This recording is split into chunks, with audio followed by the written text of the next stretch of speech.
Well, good afternoon, everyone. Looking back at Saturday, it was great to get so many guys into the game. We played a lot of players, and there's nothing better than getting the experience of game reps. And a lot of things to learn, a lot of things to teach from.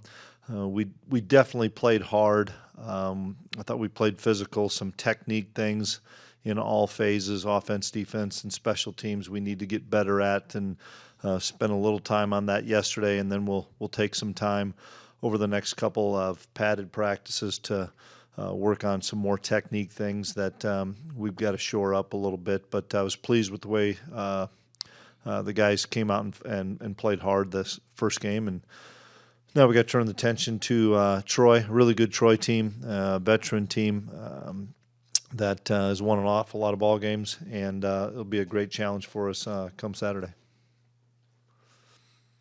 In hindsight, going back and looking at those true freshmen, what was your evaluation? Pretty seasoned for being as young as they were.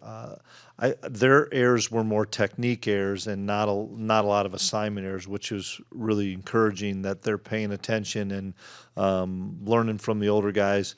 Now it's just, maybe it's block destruction, maybe it's where their hand placements are at, whatever it may be. But I don't think the stage was too big for them as far as getting the call and executing the call. The depth chart still shows the orb at backup quarterback. Yep.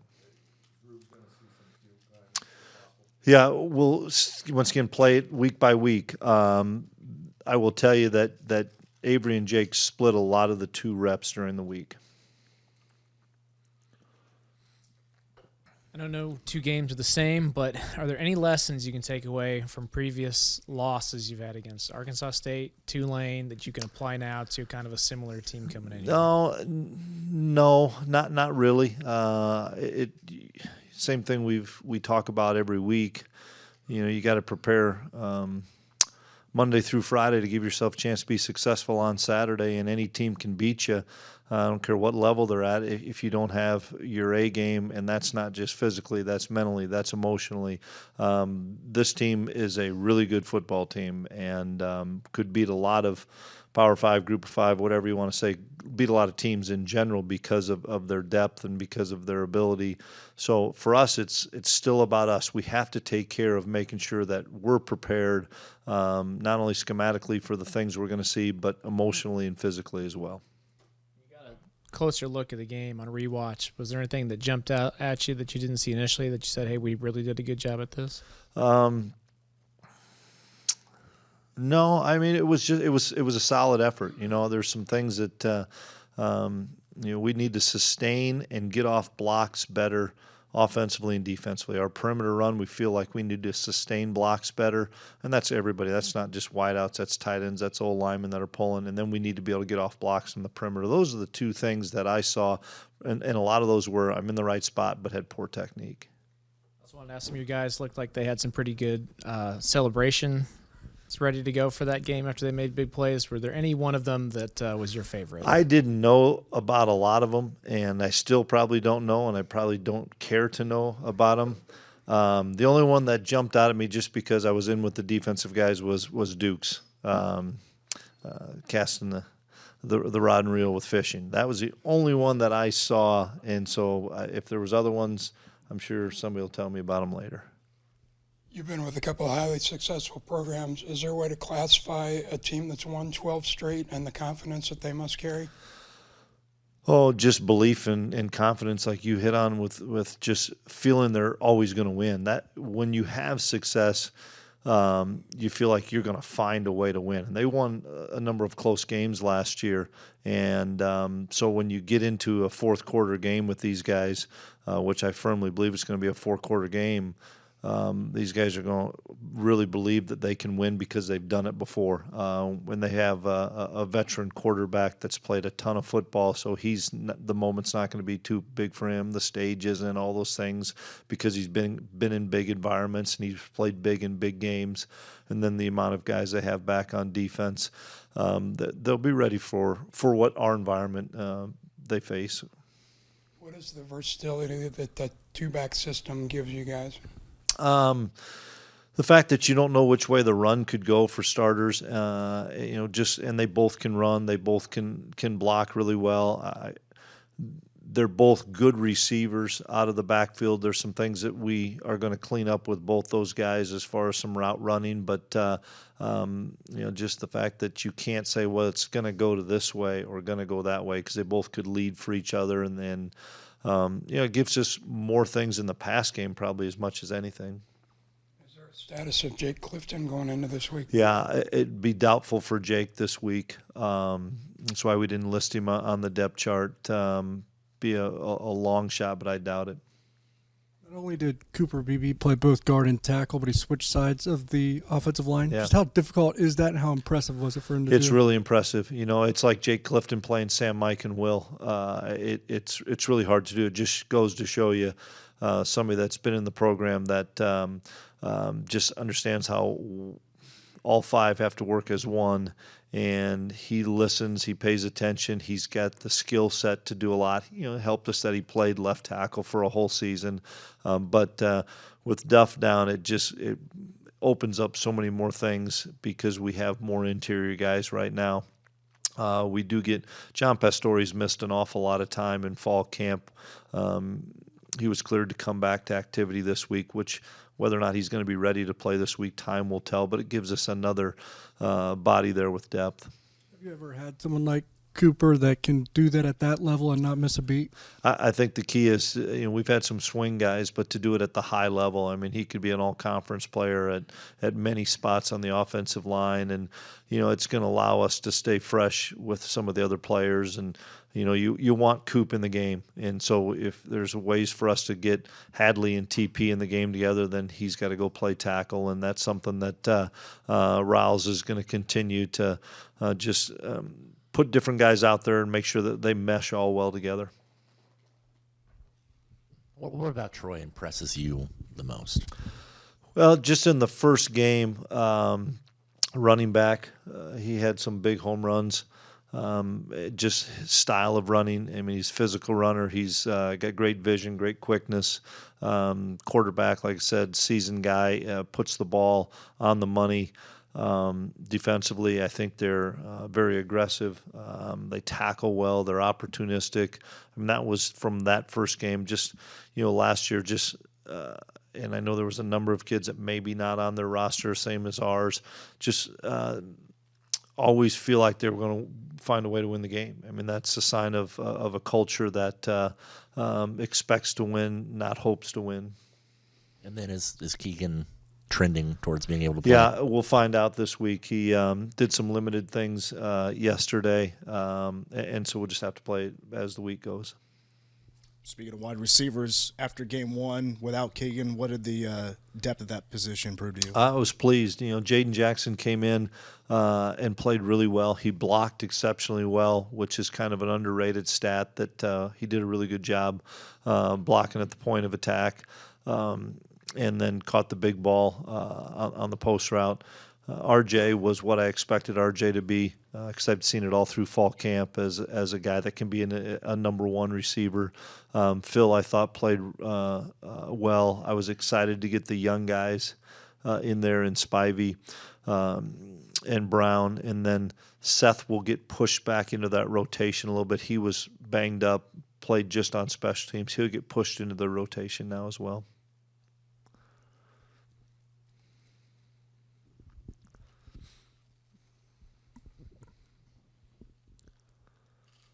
Coach, when you think of Uso, what's the first thing that comes to mind? His smile, honestly. I mean, kid loves to play, and he's a really good football player.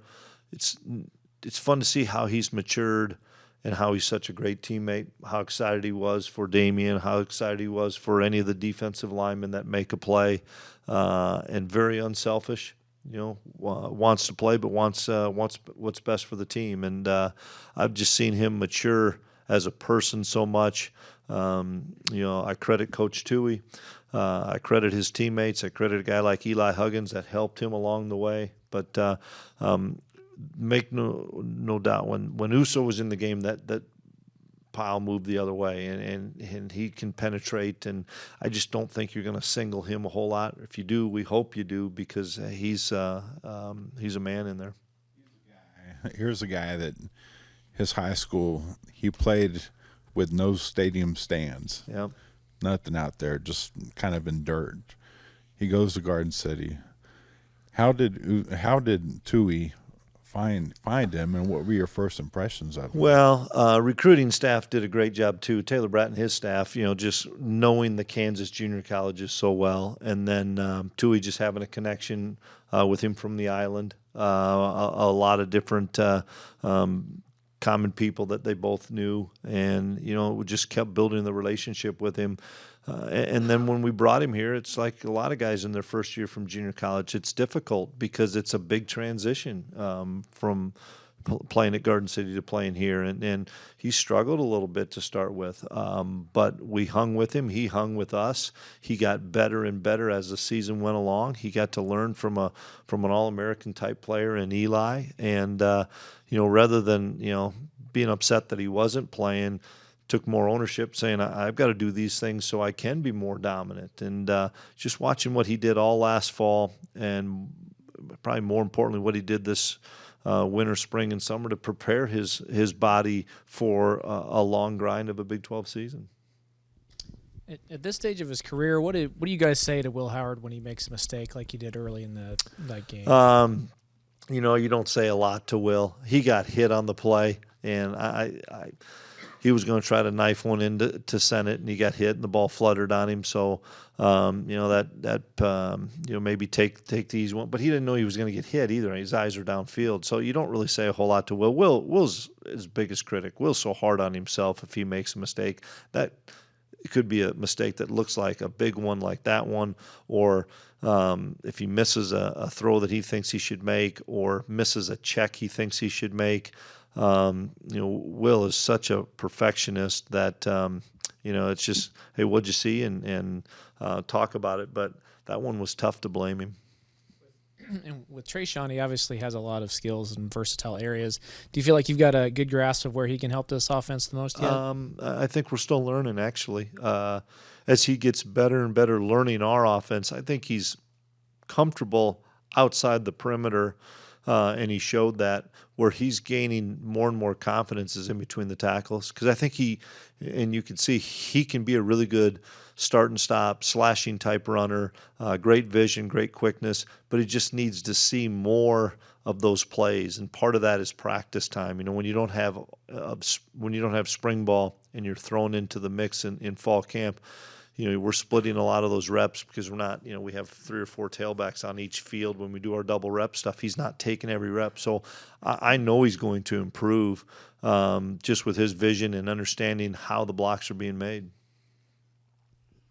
I'll ask you a couple if you don't mind. I'm curious as to, I think we all had a pretty good sense of what VJ and Jacob would be, and Kobe for that matter, but the rest of the guys that were in there in the secondary, can you give us a sense of how they did in week one? Yeah, Jacob Parrish I thought was really good. I thought number one was an excellent receiver that could have played that can play on a lot of Big 12 teams. I thought he did a really good job on him. I thought Will Lee, for his first game of Power 5, played really well. I thought Keenan Garber played really well for his first game as a significant contributor where it wasn't thrown in the mix as a wide receiver the week before. I thought Colby McAllister and Jordan Wright did some good things. I thought Jack Fabris came in. He just needs to keep learning what we're doing, but he came in and made a great open field tackle. So we just need to keep giving those guys reps. That's part of the reason, like today, we'll do some 2s versus 2s, just K-State versus K-State, to keep working some of the base fundamentals of what we do offensively and defensively, because we're going to need those guys. Now it's going to help a bunch that we're going to get Siegel back this week, so we're not going to have to play those guys as many snaps, but you'll probably see them more on special teams. And then on Chris Tennant, I always have wondered things like this. He started last year pretty strong and then kind of hit a wall. Is there anything going through that helps him moving forward? Yeah, I think the fact that kickers and punters, you probably got to treat a little bit more like pitchers. How much can you kick? How much can you do those things? How much stress? When you kick off that many times, that's a lot of stress on the leg. So we have to, and then he had a 50-yarder of maybe cutting a day out of it for him and not kicking him. Today we'll kick him, but we probably won't mess with him on Wednesday at all. And yesterday he just kicked some PATs. So just trying to find the balance for him of staying sharp but not wearing himself out. And that sometimes takes time. And I think we learned some things last year. That's part of the reason we were a little fearful of giving Ty all 3, but that was about a 6-game stretch, and we thought he could probably handle that. I think that's really difficult when you're talking about a 12-game stretch when you throw the amount of practice reps you have on there too. So we have him a little bit on a pitch count.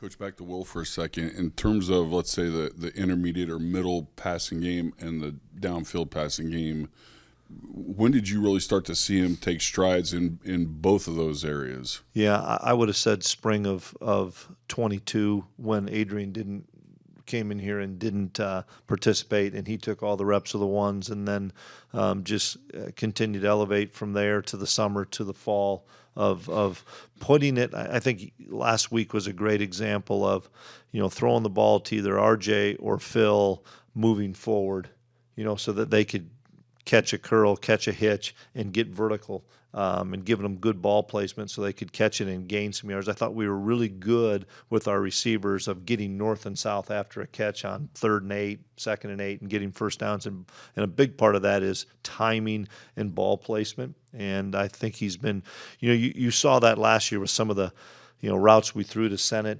where he would throw it on a back shoulder so Ben didn't get hit, or throw it between defenders. I saw that again this past Saturday when we threw the one to Ben on the sideline, before the defender could get there. It's just nonstop timing, and that's why it's so important that we practice at full speed, with tight ends, running backs, receivers, so that the quarterback can get that timing and make sure that it is, it's all rhythmic when it comes to the passing game.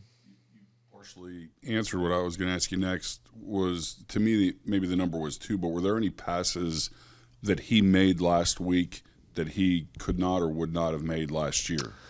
I don't believe so. Just, seeing that those passes were completed last year with confidence, I think just had him so much more capable and ready to answer the bell this year. Not fear putting it in those spots. And a lot of that is, just every rep you get, every time you're out there, you're seeing more and more pictures of the defense of, man, I've got to keep that safety over here, and then I can flip my eyes back and throw it here. Those are the things I think he's improving on. How did you evaluate the play of your specifically backup linebackers during Saturday? Really well. A lot of those are ones we talked about early on in the press conference, of young players that just need technique work, whether it was Toby, Austin Romaine, Asa, Bo Palmer, just needing more and more reps so that their technique and block destruction continues to improve, and they hit their fits with good speed and tempo because they're in the right spot. And so that's a credit to Coach Standard of making sure those guys know what they're doing now. They got to cut it loose, like you saw Austin Moore. When he sees it, man, he goes. When Daniel Green sees it, he goes. And there's just that split second where we're still hesitating, which I understand for the younger players because they've got to see it. But the more you see those pictures, the more you can hit that with confidence. And that's what I'm excited about. These are all young players that didn't have mental errors, didn't line up in the wrong gap, didn't understand the check or adjustment. Those guys knew it all, and now they just need that game experience. I wanted to ask you about the backup quarterback situation. Can we read anything into the fact that Avery came on first, or was it more a chance to give him an extended? The biggest thing was a chance to have him play, and have him not come in and it's the last series of the game and hand it off 3 times, and then you say that cost him 1 of his 4 games. But I'll caution everybody, we thought the same thing with Will Howard, and all of a sudden he plays 6 or 7 games. And that's why we wanted to make sure we got a really good extensive look so that we hope nothing happens. But if something does, it's not like, well, we've played him and handed it off for 2 plays. Now let's throw him in a game against Baylor, TCU, Texas Tech, whatever it may be. And that's why we did it that way. And this Friday, and the other thing is Jake missed about a week of practice because he was nicked up. Jake's back healthy, which we're excited about because it gives us another option. We'll keep evaluating on a week-to-week basis. And same thing with all the true freshmen you played. The fact that you had a lead and had a chance to get them in was. We'll see what happens the next week to the next week, but you need those game reps if you can get them, because you don't know when you're going to have them, and you don't want that have them be the first real experience of playing not just special team snaps, but offense and defensive snaps. Will talked about last week or a couple weeks ago about when he makes a mistake now, that used to really get to him, but that he handles that better. Have you seen that from him where he doesn't get down after? Yeah, you got to flush it pretty fast. Not only that, but, you know, you can't look at the scoreboard and say, oh, I should have thrown it, because we're trying to get the signal in. Because the one thing I did like was the tempo of our offense. We got back on the ball and did some things really quickly and caught them off guard. And if you're looking to see, should I have done something, or finding the replay, you're probably costing yourself 4 or 5 seconds and giving a defense a chance to align. And so we did a lot of different cadences, so to speak, and a lot of different tempos on offense. And Will realizes that whatever that last play was, I got to move on and get ready to go to the next one.